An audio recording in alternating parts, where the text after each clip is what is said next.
साथीहरू गजबको घटना घटेछ काठमाडौँमा। एक त विश्वको इतिहासमा शिक्षकहरू यति धेरै आन्दोलन गर्नु परेको अवस्था नेपालमा इतिहासमै पहिलोपटक हो, विश्वमै वर्ल्ड रेकर्ड राखियो होइन। शिक्षकहरूबाट यति धेरै आन्दोलन, त्यसमा पनि सरकारले चाहिँ एउटा पनि सुनवाई नगरेको होइन। र अब यसमा के आएछ भने यातायात व्यवसायहरू पनि एकदमै धेरै मारमा परेको देखिन्छ है साथसाथैमा। किनभने बान्चोक क्षेत्रमा चाहिँ यातायातै चल्दैन, यत्रो दिन भइसक्यो, आज महिनौ भइसक्यो है।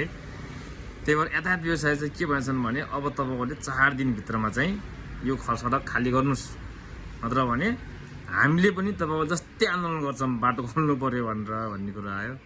अब यसको समस्याको समाधान के हो? म त अब जति चिन्ता गर्नु होइन, कति चाहिँ देशको बारेमा सोच्नु, कति चाहिँ कमेन्ट गर्नु, कति पोस्ट गर्नु। त्यही भएर यो चाहिँ अहिले एकछिन यो न्युज पनि हेरियो एकछिनलाई होइन, यो इन्ट्रेस्टिङ न्युज लाग्यो क्या। अब आन्दोलन मात्रै सबैतिरबाट आन्दोलन छ हेर्नुहोस् ल, निकास कसैमा पनि पाएको देखिएन क्या।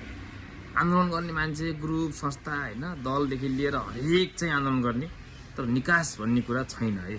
कसले दिने हो त निकास? के हो त निकास यसको? सबैजनाले कमेन्ट गर्नु है।